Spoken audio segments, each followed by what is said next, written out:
Salam kerajaan semuanya. Kembali lagi di 30 minute service kita. Strategic hour adalah waktu-waktu yang strategis untuk kita menangkap setiap kebenaran yang dibentangkan di rumah Tuhan. Kita akan masuk kepada pembahasan bagaimana kita membangun iman kita. Untuk membangun iman kita, building faith. Dan seri pengajaran kita yang pertama ini kita akan belajar inner man atau manusia rohani yang ada di dalam kita. Saya rindu dengan mempelajari ini, kita bukan hanya sekedar menambah pengetahuan kita, tapi kita menerima impartasi dari rumah Tuhan yang akan mengubah pola kehidupan kita karena kita bisa untuk membangun manusia rohani kita. Mari bersama-sama kita membaca 1 Korintus 15 ayat 14 ayat 44 sampai 45. Yang ditaburkan dari tubuh alamiah, yang dibangkitkan adalah tubuh rohania. Jika ada tubuh alamiah, maka ada pula tubuh rohania. Seperti ada tertulis, manusia pertama Adam menjadi makhluk yang hidup, tetapi Adam yang terakhir menjadi roh yang menghidupkan. Ingat, ada satu statement yang harus selalu kita tanamkan dalam hati kita, yaitu kita adalah manusia roh, memiliki jiwa, tinggal dalam tubuh. Sama-sama katakan, saya adalah manusia roh, memiliki jiwa, tinggal dalam tubuh. Jadi kita bukan hanya sekedar manusia lahiriah. Kita harus ingat bahwa kita adalah makhluk surgawi, adalah makhluk ilahi, makhluk rohani, di mana kita adalah manusia roh, tapi kita tinggal di dalam jiwa. Kita memiliki jiwa dan kita tinggal di dalam tubuh. Nah, apa itu yang dimaksud dengan membangun manusia rohani? Ini pertanyaan bagi banyak orang, yang tentunya membuat banyak orang menjadi bingung, ya. Apa itu sebenarnya membangun manusia rohani kita? Membangun manusia rohani adalah membangun Kristus yang ada di dalam kita menuju kedewasaan dan keserupaan dengan Dia. Jadi ketika kita membangun manusia rohani kita, membangun Kristus yang ada di dalam saudara dan saya. Saya rindu supaya Kristus di dalam kita dibangun. Nah, ketika Kristus di dalam kita dibangun, maka kita akan melihat hal-hal yang luar biasa terjadi dalam hidup kita. Nah, saya akan memberi analogi yang sangat sederhana bagaimana membangun manusia roh ini sama seperti kita membangun otot. Seperti seorang binaraga membangun otot. Ya. Jadi ada persamaan, ada kolerasi. Di mana ketika kita membangun manusia rohani itu seperti kita membangun otot jasmani kita. Yang pertama, ketika kita membangun otot jasmani kita perlu yang namanya makanan sehat yang bernutrisi. Ini tentu akan nyambung dengan kenapa kita nanti membangun manusia rohani kita. Yang kedua, kita perlu yang namanya istirahat yang cukup untuk membangun otot jasmani. Yang ketiga, kita perlu yang namanya latihan yang intensif. Kita perlu exercise. Kita perlu berlatih ketika membangun otot lahiriah. Dan yang keempat, yang terakhir, kita perlu konsisten. Kata kuncinya adalah konsisten. Ingat, membangun otot tidak terjadi dalam semalam. Itu perlu rasa sakit, perlu sangkal diri, perlu penguasaan diri. Dan ada proses yang tidak bisa di-skip. Ada proses yang tidak bisa saudara hindari. Seperti itu juga gambaran analoginya membangun manusia rohani tidak terjadi dalam semalam. Saudara perlu sangkal diri dan pikul salib ketika mengikut Tuhan. Ketika saudara harus bangun, berdoa, baca Alkitab, mendisiplin diri kita, konsisten. Ada harga yang harus dibayar. Jadi membangun otot jasmani tidak terjadi dalam satu malam. Begitu juga membangun otot rohani tidak terjadi dalam satu malam. Saya rindu saudara memahami dulu konsep ini sehingga ketika saudara membangun hal-hal yang lahiriah itu akan menjadi jauh lebih mudah ketika saudara terbiasa membangun sesuatu yang rohani. Ya. Bahkan saya katakan membangun otot jasmani lebih mudah dibanding membangun otot rohani. Nanti saya akan jelaskan kenapa. Ya. Ingat, ketika seseorang membangun otot itu bukan untuk keren-kerenan, gaya-gayaan ya. Jadi ketika seseorang membangun otot atau fitness atau menjadi seorang pembangun badannya, tubuhnya, ya seorang binaraga itu bukan hanya sekedar untuk gaya-gayaan. Tapi kalau saudara tahu bahwa setelah usia 30 tahun kita akan kehilangan 1% otot dan 3% kekuatannya setiap tahun. Bayangkan setiap tahun kita akan kehilangan 1% otot kita setelah usia 30 tahun. Dan kita akan kehilangan 3% fungsinya daripada kekuatannya setiap tahun setelah usia 30 tahun.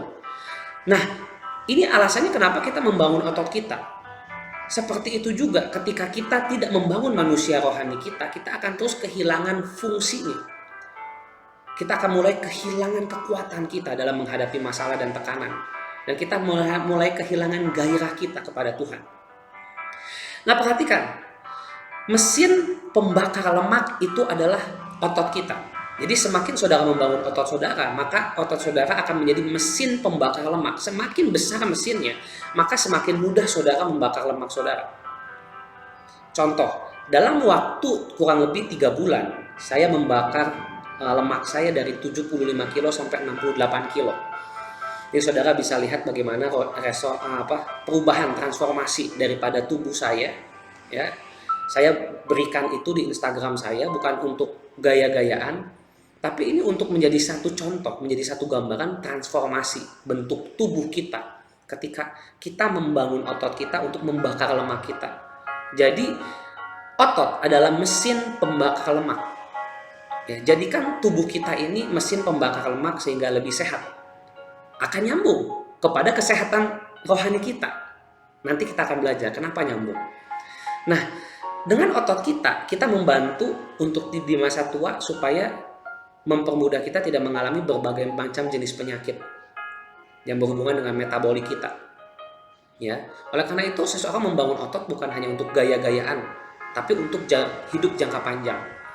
Seperti itu juga ketika saudara membangun daripada manusia rohani kita, bukan untuk gaya-gayaan, supaya kita punya karunia roh, supaya kita kelihatan lebih beriman, supaya kita kelihatan hebat. Enggak.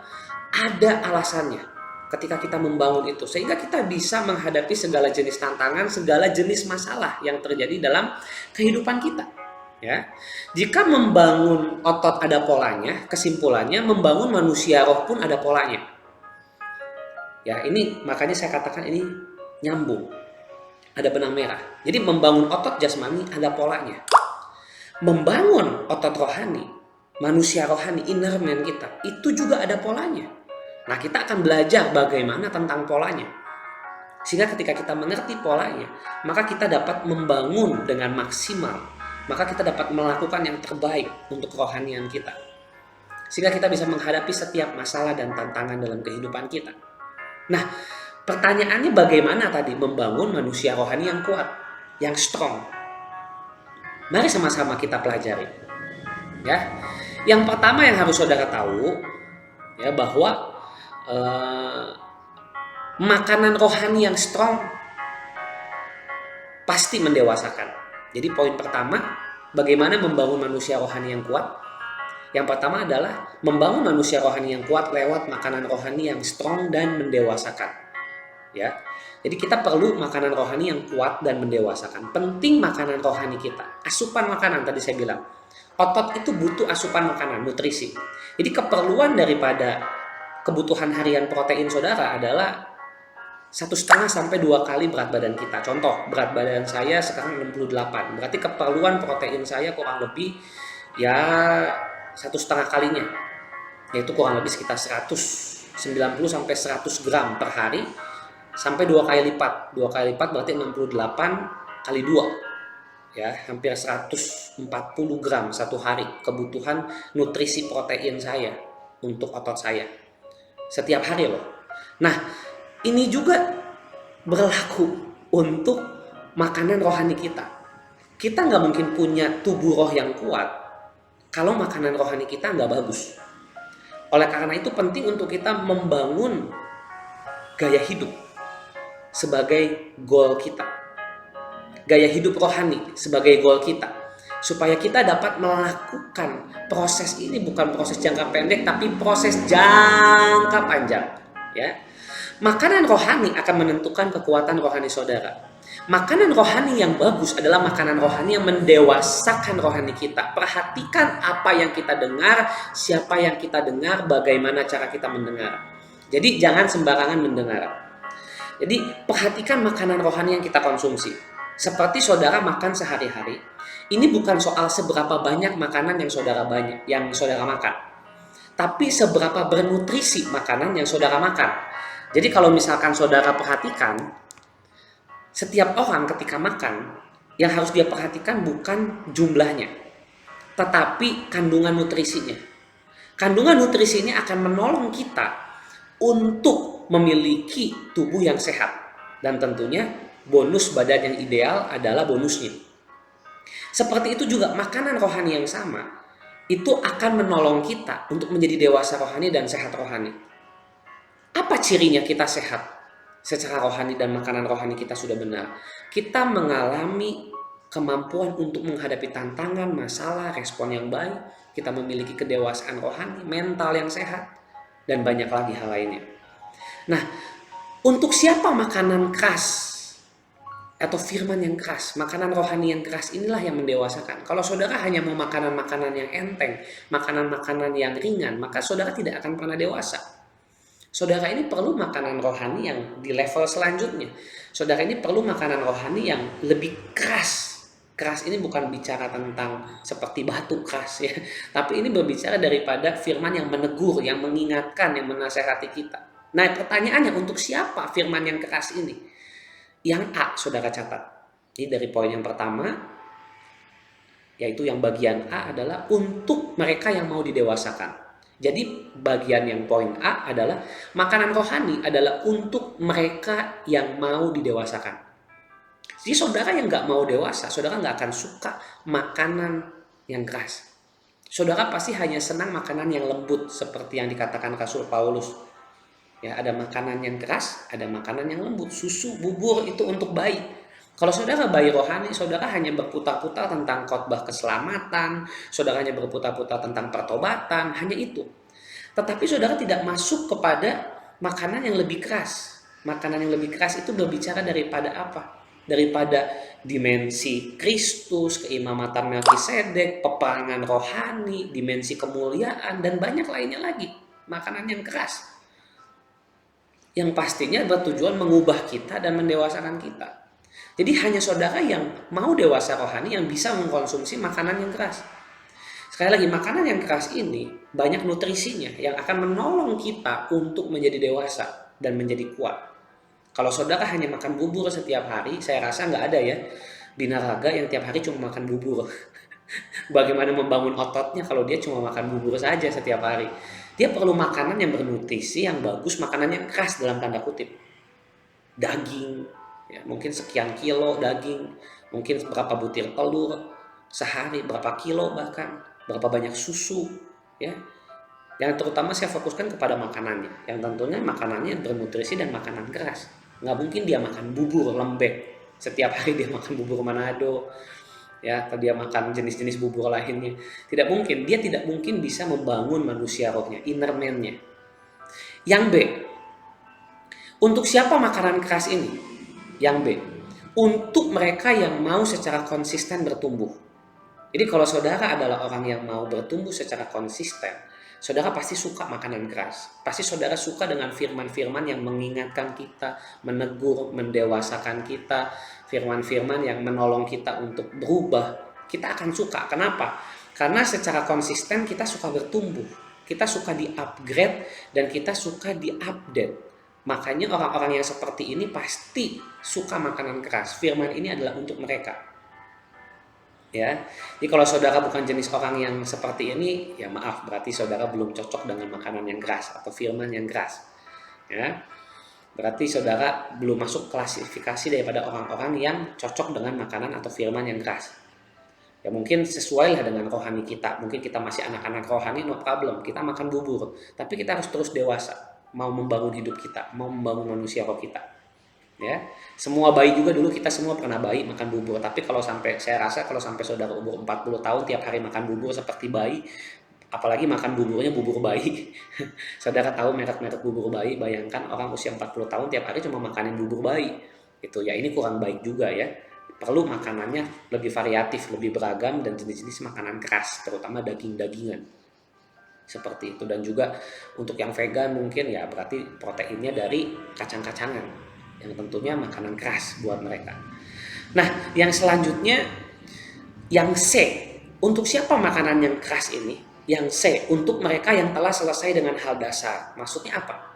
Mereka yang sudah selesai dengan masalah urusan-urusan dosa, urusan-urusan kebutuhan dasar, mereka sudah selesai dengan hal-hal pertobatan, keselamatan, mereka pasti rindu dapat makanan yang keras. Mereka pasti bosan kalau hanya dengar khotbah yang berputar-putar di situ saja. Tentang keselamatan lagi, tentang penebusan lagi, tentang keselamatan lagi. Mereka pasti bosan. Kenapa? Itu sudah tidak sesuai kebutuhan mereka, karena mereka sudah selesai dengan hal-hal dasar. Jadi kategori yang ketiga adalah saudara sudah tidak lagi membutuhkan makanan bubur, makanan lembek, makanan untuk bayi rohani. Kalau saudara sudah selesai dengan hal-hal dasar. Ya. Lalu yang D, saudara bisa catat, makanan keras adalah untuk mereka yang mau hidup dalam kebenaran. Jadi kalau saudara suka hidup dalam kebenaran, pasti saudara suka makanan keras. Karena makanan keras akan membuat saudara bisa hidup dalam kebenaran. Memampukan hidup saudara terus di-upgrade sehingga dapat melakukan kebenaran. Karena pasti saudara dikoreksi, dibuat tidak nyaman, saudara akan mendengar bukan apa yang saudara mau, tapi apa yang saudara harus dengar. Ya. Lalu yang E, poin yang E, untuk siapa makanan keras atau firman yang keras ini? Yang E, makanan keras adalah untuk mereka yang ingin mengalami percepatan rohani dan pendewasaan. Kata kuncinya adalah akselerasi. Jadi pertanyaan saya, apakah saudara rindu mengalami akselerasi? Kalau saudara rindu rohani, kok begini-begini saja ya? Tidak ada perubahan. Nah, saudara berarti sudah mulai butuh makanan keras. Saudara mulai beranjak kepada makanan yang lebih tingkatannya naik, dosisnya naik. Saudara perlu makanan yang lebih hard. Tidak bisa hanya makanan bayi terus. Ini ciri-ciri klasifikasi Anda kalau ingin mengalami akselerasi, percepatan, ya saudara harus mengubah makanannya. Sekali lagi, apa yang kita makan akan menjadi tubuh kita. Tubuh kita adalah cerminan apa yang kita makan. Saya ulangi, apa yang kita makan itulah yang akan menjadi tubuh kita. Tubuh kita hanya merefleksikan apa yang kita makan atau mencerminkan apa yang kita makan. Jadi kalau hari ini saudara buncit, lemak di mana-mana, pertanyaan saya, saudara makan apa tiap hari? Nah, apa yang kau makan itu akan dicerminkan lewat tubuhmu. Ya, apa yang kau makan akan dicerminkan lewat tubuhmu. Apa yang kau makan jadi seperti itulah engkau. Kalau engkau makan B2 setiap hari, ya jangan heran kalau engkau berkaca dan mendapati tubuhmu seperti B2. Karena apa yang kau makan, seperti itulah engkau akan menjadi. Ya, penting sekali untuk kita memperhatikan makanan rohani kita. Makanan rohani apa yang kita makan, itu akan membuat kita menjadi seperti itu. Kalau kita mendengar makanan rohani yang selalu, oh tidak apa-apa, jatuh bangun dalam dosa itu wajar, kita ini adalah manusia yang berdosa, manusia yang terkutuk, harus dibelas kasihani Tuhan. Kalau saudara terus dengar khotbah yang seperti itu, saya tidak bilang itu salah, tapi kalau untuk level bayi rohani, it's okay lah. Tapi untuk saudara yang mau naik level, saudara terus dengar seperti itu, saudara tidak akan pernah naik level. Karena saudara akan memaklumi, wajarlah saya jatuh bangun terus, wajar hidup saya berputar-putar, wajar hidup saya begini terus, kecewa dan lain sebagainya. Hidup itu kan ya normal lah, seperti roda berputar, maaf tidak normal. Kalau saudara mau diakselerasi, ayo ubah makanan rohanimu. Sekali lagi, perhatikan apa yang kita dengar, bicara konten, siapa yang kita dengar, bicara orangnya. 3, bagaimana cara kita mendengar. 3-tiganya penting, harus diperhatikan. Percuma kalau kita sudah mendengarnya tepat, apa yang kita dengar, siapa yang kita dengar sudah tepat, tapi cara kita mendengar atau bagaimana kita mendengar itu tidak benar, maka kita pun tidak akan dapat apa-apa. Hidup kita tidak akan ditransformasi, hidup kita tidak akan mengalami percepatan. Ya. Jadi ini ada poin A, B, C, D, E. Ada 5 poin dari makanan rohani. Dari poin yang pertama. Ya, dari bagaimana membangun manusia rohani atau inner man kita. Nah, saya rindu dari poin yang pertama ini saja sudah ada 5 subpoin yang kita bisa pelajari dan kita bisa renungkan. Itu akan membantu kita untuk mendewasakan diri kita. Dan poin yang kedua, bagaimana mendewasakan roh kita adalah berbahasa roh secara intensif sampai realita Tuhan mencengkram hidup saudara. Sekali lagi, berbahasa roh secara intensif sampai realita Tuhan mencengkram hidup saudara. Yudas 1 ayat 20. Silakan saudara buka. Yudas 1 ayat 20. Tetapi kamu, saudara-saudaraku yang kekasih, bangunlah dirimu sendiri. Bangun dirimu di dasar iman yang paling suci dan berdoalah dalam Roh Kudus. Jadi ada hubungan antara berdoa di dalam Roh Kudus dengan ketika saudara membangun imanmu di atas dasar yang paling suci. Ya, ada banyak cara membangun iman, tetapi kalau saudara mau membangun iman di atas dasar yang paling suci, ya berdoalah dalam Roh Kudus. Silahkan dicoba. 1 Korintus 14 ayat 4. Siapa berkata-kata dengan bahasa roh? Perhatikan, siapa berkata-kata dengan bahasa roh? Ini silahkan sambungkan ayat ini. Dia membangun dirinya sendiri. Tetapi siapa bernubuat, ia membangun jemaat. Jadi kalau saudara bernubuat, saudara membangun jemaat. Kalau saudara mau belajar bernubuat, ya saudara ikut kelas apostolik. Maaf, kelas profetik. Ya, di mana di situ diajarkan hal-hal yang profetik. Salah satunya nubuatan untuk membangun jemaat. Tapi sederhananya adalah kalau saudara tidak membangun roh saudara sendiri, bagaimana saudara bisa membangun jemaat? Logikanya, saudara tidak membangun ototmu sendiri, saudara buncit, lemakmu kemana-mana. Lalu saudara ajarin orang di tempat gym untuk orang tersebut bisa punya body goal yang bagus, yang ideal. Diketawain. Saudara sendiri buncit, lemak di mana-mana, tapi mau ngajarin orang. Engkau harus bentuk dirimu dulu sendiri, saudara harus bentuk tubuhmu sendiri kepada bentuk ideal, baru saudara bisa bantu orang lain mendapatkan tubuh yang ideal. Seperti ini kolerasi daripada ketika kita membangun diri kita, membangun iman kita. Ketika kita sudah berhasil membangun hidup kita sendiri, kita bisa menjadi contoh, menjadi pola membangun hidup orang lain. Oleh karena itu saya rindu saudara membangun hidup saudara, sehingga saudara bisa menjadi contoh untuk membangun orang lain.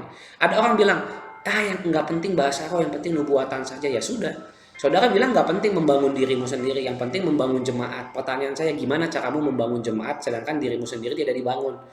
Engkau itu seperti personal trainer, tapi saudara perutnya buncit, tapi saudara mau ngajarin orang lain. Tidak bisa seperti itu.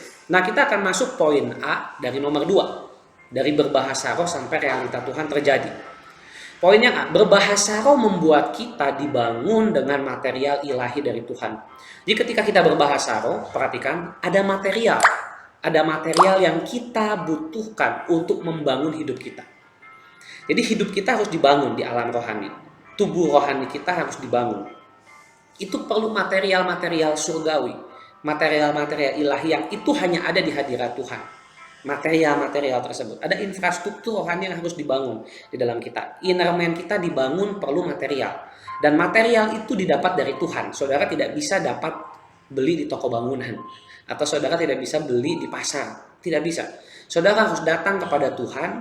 Saudara harus membelinya kepada Tuhan. Datang di hadirat Tuhan dengan membayar dengan waktu saudara, tenaga saudara, hidup saudara. Itu adalah mata uangnya. Ya, diperlukan waktu, diperlukan tenaga, dan fokus di hadirat Tuhan ketika kita mulai menyembah di dalam roh seperti yang dikatakan 1 Korintus 14 ayat 4. Kita membangun diri kita sendiri dengan material-material ilahi tersebut. Lalu yang B, berbahasa roh membawa kita masuk kepada dimensi Tuhan yang akan mendewasakan kita di hadiratnya. Kata kuncinya adalah bahasa roh ini membuat kita masuk ke dimensi Tuhan. Tuhan itu roh, setan itu di alam roh, malaikat itu di alam roh, surga itu di alam roh, neraka itu di alam roh. Jadi ketika saudara berbahasa roh, kata kunci untuk saudara masuk kepada alam rohani, alamnya Tuhan, yang akan membantu kita mendewasakan kita di hadiratnya. Ya, jadi ketika kita berbahasa roh itu menolong kita masuk. Itu fasilitas buat kita, menolong kita masuk ke hadiratnya. Sehingga kalau kita doa jasmani kan bahasa kita terbatas ya, mungkin 15 menit kita sudah bingung mau doa apa lagi. Tapi ketika kita berbahasa roh kan kita tidak terbatas, kita bisa terus selama 1 jam, 2 jam. Nah itulah kita ketika masuk dimensi Tuhan, kita mendewasakan diri kita di hadiratnya. Itu menjadi akses untuk kita masuk ke dimensi daripada Tuhan itu sendiri. Lalu yang perhatikan yang selanjutnya, yang C, berbahasa roh membuat kita hidup di alam yang seharusnya kita berada sehingga kita mengalami akselerasi rohani. Jadi kita ini tadi kan sudah dikatakan di awal, kita adalah makhluk rohani, kita adalah manusia roh, memiliki jiwa tinggal dalam tubuh. Artinya kita ini berasal dari surga, bukan berasal dari dunia. Yang artinya adalah yang kita butuhkan ada di hadirat Tuhan, yang kita perlukan ada di hadirat Tuhan untuk membuat kita bisa diakselerasi. Ya, ketika kita terkoneksi dengan Tuhan, berbahasa roh, maka kita akan alami percepatan. Silakan saudara buktikan sendiri. Kita tidak bicara sekedar berteori, tapi silakan praktek di rumah. Ketika kita terus membangun diri manusia roh kita rutin berbahasa roh. Coba buktikan apa yang saudara alami dan silakan nanti saudara saksikan. Silahkan saudara bersaksi. Apa sih yang saudara alami ketika saudara rutin berbahasa roh secara intensif, secara masif? Nah, silahkan saudara saksikan sendiri, jangan apa kata saya. Nah, apakah benar akselerasi itu terjadi? Nah, buktikan sendiri. Kalau saya sih sudah mengalami ya. Saya tidak perlu membuktikan lagi, anak-anak rohani dan orang-orang yang terkoneksi kepada kami sudah membuktikan bagaimana ketika mereka secara rutin berbahasa roh, membangun manusia roh, terkoneksi ke alam rohani, mereka mengalami akselerasi demi akselerasi. Nah, yang selanjutnya, apa dampak dari membangun manusia roh? Tadi bagaimana membangun manusia roh? Sekarang apa dampak dari membangun manusia roh? Manusia roh yang dibangun atau didewasakan akan membuat kita dapat berespon dengan benar terhadap masalah. Jadi manusia roh yang didewasakan ini menolong kita berespon benar terhadap setiap tantangan, pergumulan, masalah. Jadi firman Tuhan dipakai untuk mendewasakan roh, bukan untuk menyerang orang lain. Jadi kita harus pakai firman Tuhan, kita makan untuk mendewasakan roh kita sendiri, bukan untuk menyerang orang lain atau bukan untuk menjatuhkan orang lain. Tapi firman itu dipakai untuk mendewasakan kita. Jadi pastikan firman yang kita dengar itu mengubah kita dulu sebelum mengubah hidup orang lain. Bagaimana caranya firman itu bisa berdampak? Izinkan firman dan roh mengubah hidup kita. Firman dan roh yang sama yang mengubah hidup kita akan mengubah hidup orang lain yang berbicara dengan kita. Itu kata kuncinya. Jadi sebelum firman itu mengubah saudara, saudara mau mendengar banyak, tapi saudara nggak jadi pelaku firman, dan saudara nggak dirubah oleh firman itu, atau bahkan tidak memberi diri, mengeraskan hati, tidak mau dirubah oleh firman, maka firman itu tidak bisa mengubah orang lain lewat saudara juga. Karena saudara hanya bisa mengimpartasi sesuatu yang sudah saudara lakukan daripada firman yang saudara dengar. Nah ingat, firman itu jangan dipakai untuk kedagingan, tapi untuk roh. Fokus pada pembangunan hidup dan fokus membangun hidup orang-orang yang Tuhan percayakan kepada kita. Poin yang kedua, roh yang dibangun akan mentransformasi hidup seseorang. Jadi seperti saya tadi katakan, ketika kita membangun otot jasmani akan terjadi transformasi. Nah, kalau saudara lihat di TikTok saya, di Instagram saya buat before after. Tujuannya apa? Supaya saudara bisa lihat transformasi dari tubuh. Ketika berat badan 75 berapa, ketika berat 68 berapa. Saudara perlu visual. Cara saya mentransformasi tubuh saya, salah satu caranya bagaimana? Setiap hari saya melihat visual. Saya melihat visual orang exercise. Setiap hari saya melihat visual orang latihan. Menolong saya untuk menvisualisasi diri saya sendiri. Nah, terkadang saudara ini harus diberi visual. Transformasinya seperti apa? Perubahan bentuknya seperti apa? Sehingga saudara ada gambaran dan saudara terpacu untuk juga mengalami akselerasi. Bukan hanya itu, roh itu akan mentransformasi saudara sehingga saudara akan mengalami perubahan dalam hal kerohanian. Ya. Lalu yang ketiga, roh yang dibangun akan menambah kekuatan dan stamina rohani. Jadi roh yang dibangun akan menambah kekuatan dan stamina. Jadi kalau saudara pergi fitness, sudah pasti stamina saudara bertambah, kekuatan saudara bertambah. Saudara semakin strong, saudara bisa angkat beban makin berat. Begitu juga ketika manusia rohmu dibangun, kekuatannya, staminanya akan bertambah, saudara akan bisa menghadapi masalah yang lebih berat, tantangan yang lebih berat, dan kau akan bilang, everything is gonna be okay with God. Jangan lupa, in God we trust. Ya, jadi bersama Tuhan, kita bisa lewati semuanya.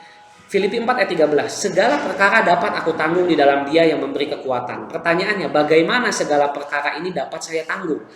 Dan dengan cara membangun manusia roh yang dewasa.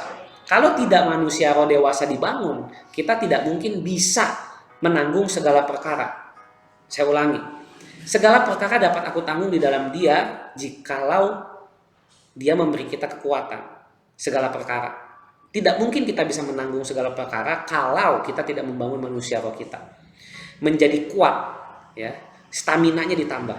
Semakin saudara lama fitness, semakin lama saudara olahraga, stamina saudara pasti bertambah. Nggak mungkin tidak, pasti bertambah. Beban 5 kilo, naik 10 kilo, naik 15 kilo, naik 20 kilo. Saya bench press paling besar sampai 100 kilo, 50-50. Sekarang tidak bisa menuju ke situ lagi, karena saya sempat off, ya.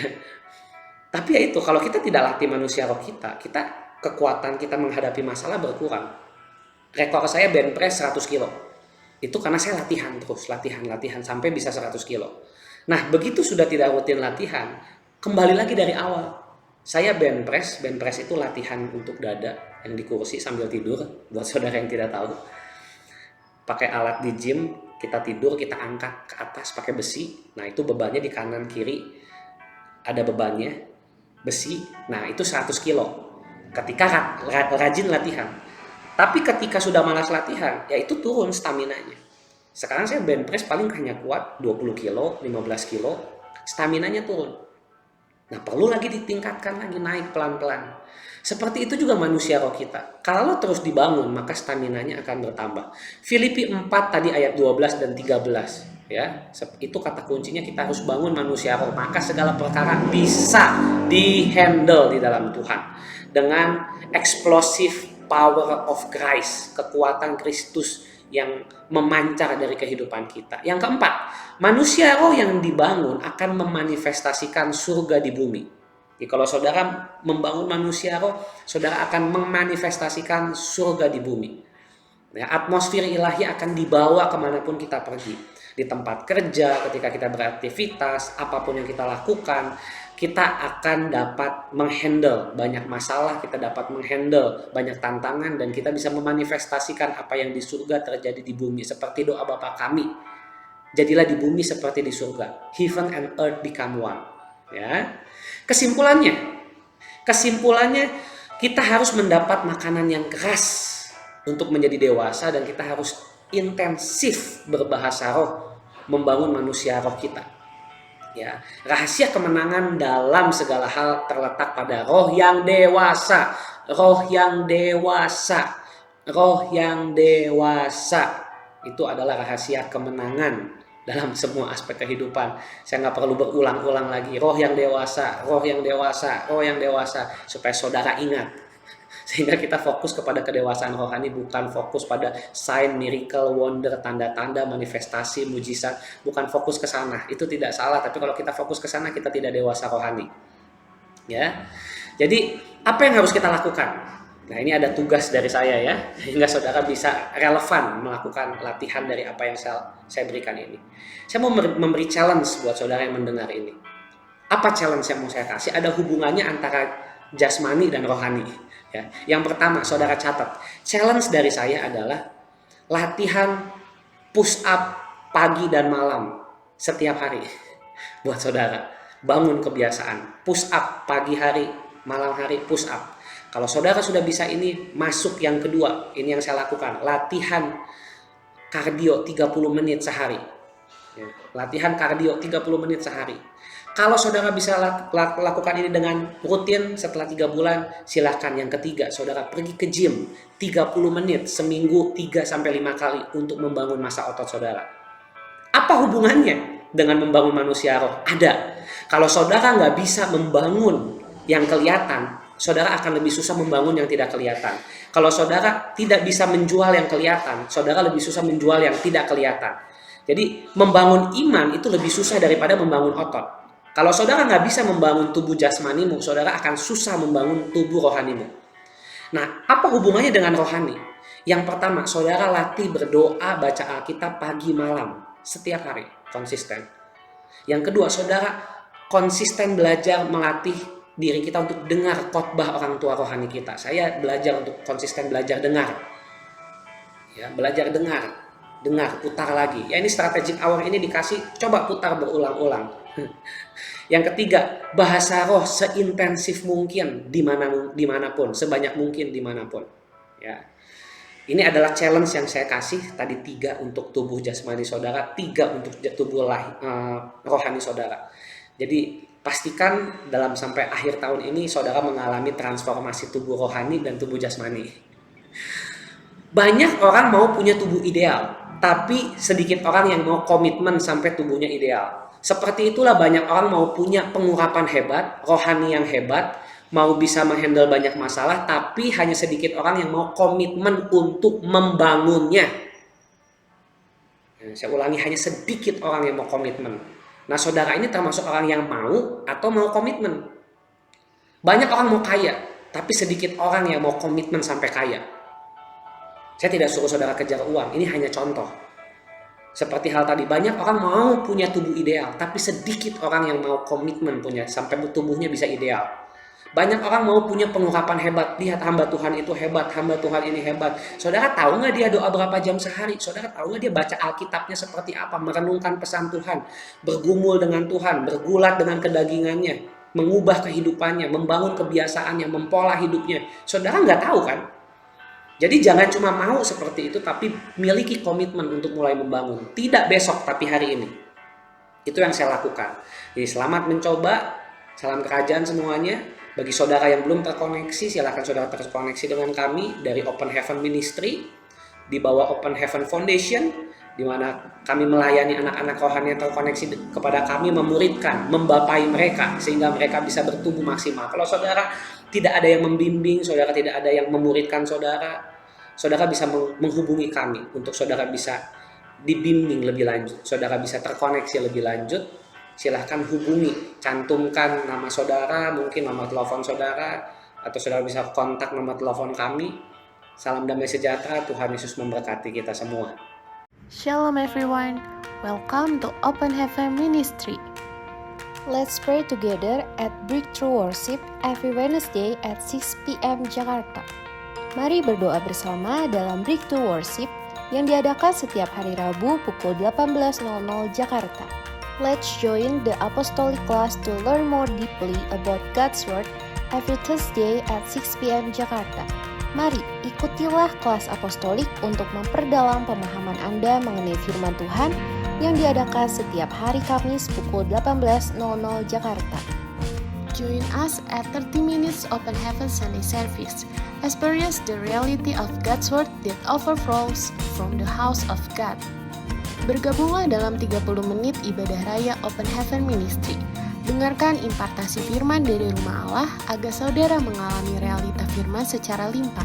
We also invite you to join the Apostolic Academy 2023, 3-day conference at Bali. Kami juga mengundang saudara untuk mengikuti Apostolic Academy 2023, conference yang diadakan selama 3 hari di Bali. For those who want to sow in the form of offerings, tithes, funds from the foundation that we will manage for operation, development, and missions, you can contact Kevin at the contact number listed. Bagi saudara yang rindu menabur dalam bentuk persembahan, perpuluhan, dana bagi yayasan yang akan kami kelola untuk operasional, pembangunan, dan misi, dapat hubungi Kevin di nomor kontak yang tertera. We open for a prayer service for those who want to be prayed for. You can contact Kevin with the contact listed on the screen. Kami membuka pelayanan doa bagi saudara yang rindu didoakan. Saudara bisa menghubungi Kevin dengan kontak yang tertera pada layar. You can follow the Foundation social media and also visit the Foundation website to obtain information about the Foundation event. Saudara bisa mengikuti sosial media yayasan dan juga mengunjungi website yayasan untuk memperoleh informasi seputar kegiatan yayasan. See you again at the next event. God bless. Sampai berjumpa di acara berikutnya. Tuhan memberkati.